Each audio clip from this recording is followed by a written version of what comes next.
Dear students, welcome to my class. હું છું Faizal sir, your maths teacher. Dear students, આજે આપણે ભણવાના છીએ ચેપ્ટર 1 વાસ્તવિક સંખ્યાઓ સ્વાધ્યાય 1.2 જેનો ક્વેશ્ચન નંબર 4. સૂચના છે જો ગુસાઅ ઓફ 306 657 મતલબ કે 306 અને 657નો ગુસાઅ જો 9 આપેલ હોય તો આપણે 306 અને 657નો લસાઅ શોધો. આપણને એમ કીધું છે સૂચનામાં, બરાબર. સૂચનાને આપણે આ રીતે વાંચવાની હોય છે. તો હવે જે છે આપણે અહીંથી જવાબ લખવાની શરૂઆત કરીએ. તો મતલબ કે આપણને જે છે ગુસાઅની કિંમત આપણને આપેલી છે કે ગુસાઅ જે છે આ બંને સંખ્યાનો 9 છે અને લસાઅ આપણે શોધવાનું જણાવ્યું છે.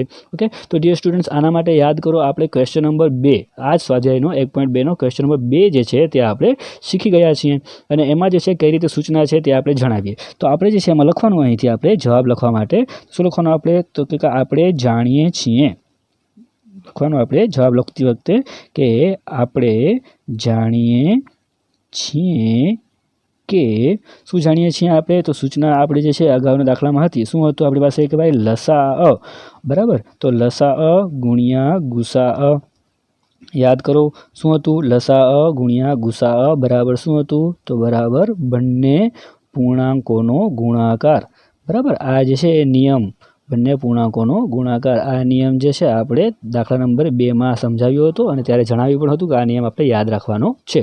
ઓકે, તો ડિયર સ્ટુડન્ટ્સ અહીં જોઈએ આપણે કોઈ લસાઅ તો લસાઅ જે છે 306 અને 57નો એ તો આપણે શોધવાનું છે એટલે લસાઅ આપણને ખ્યાલ નથી તો આપણે જે છે શું કરશું આપણે ફક્ત આપણે અહીં લસાઅ લખી નાખીએ, બરાબર. લસાઅની જગ્યાએ લસાઅ લખીએ ગુણ્યા ગુસાઅ તો ગુસાઅ જે છે તે કેટલું મળ્યું છે આપણને તો ગુસાઅ જે છે તે આપણને મળ્યું છે 9. ઓકે, તો ગુસાઅ 9 તો આપણને મળેલું જ છે આપેલું છે રકમમાં બરાબર બંને પૂર્ણાંકોનો ગુણાકાર તો કયા કયા પૂર્ણાંકો 306 અને 657 તો 306 ગુણ્યા 657 આ બંનેનો આપણે કરીએ ગુણાકાર, બરાબર.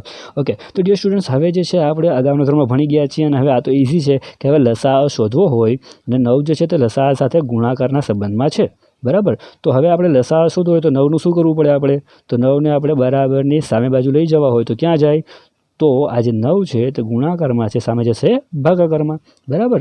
તો કઈ રીતે થશે તો કે લસાઅ બરાબર આજે અહીં 306 ગુણ્યા 657 એ તો છે જ અને આ જે 9 છે તો ગુણાકારમાં છે બરાબરની જમણી બાજુ જાય તો ક્યાં જાય છેદમાં જાય ગુણાકારમાં હોય તો ભાગાકારમાં જાય.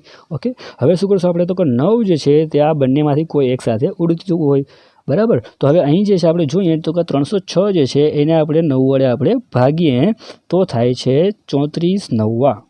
શું થાય છે 34 9.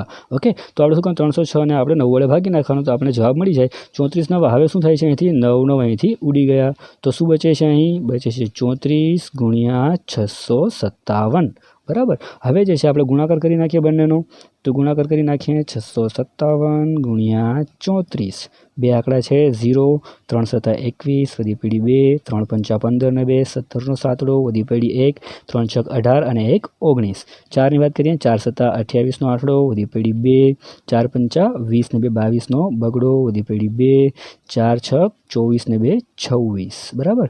હવે આપણે કરી નાખીએ સરવાળો બંનેનો તો 8 2 ને 1 3 7 ને 6 13નો તગડો વધી પડી 1 9 ને 10 ને 2 12નો બગડો વધી પડી 1 1 ને 1 2 એટલે આપણો જવાબ આવી ગયો 22 33 8 એટલે કે 22,338. તો આપણે થઈ ગયું તો હવે લખી નાખવાનું આપણે લસાઅ. ઓકે, તો લસાઅ હવે લસાઅ કોનો છે તો જેનો લસાઅ છે તો કાઉન્સમાં લખી નાખવાનું કોનો લસાઅ છે આપણે જણાવ્યા પ્રમાણે 306 અને 657 તો લસાઅ ઓફ 306 657 બરાબર 22,338 આ થઈ ગયો આપણો જવાબ. Okay my dear students, I hope કે તમને આ દાખલો સમજાઈ ગયો હશે, બરાબર. અને જો આપને સમજાઈ ગયું હોય આપને એમ લાગતું હોય કે આ શીખવાથી આપણને ફાયદો થાય છે તો આપણા ફ્રેન્ડ સુધી ખાસ પહોંચાડો અને આપણી ચેનલને સબસ્ક્રાઈબ પણ કરો જેથી કરી અને ડેઈલી હું વિડીયો એક મૂકીશ તો જેથી કરીને મારો વિડીયો જેવો મુકાય એ તરત જ આપણને એલર્ટ મળી જાય. Okay, thank you very much. Have a nice day.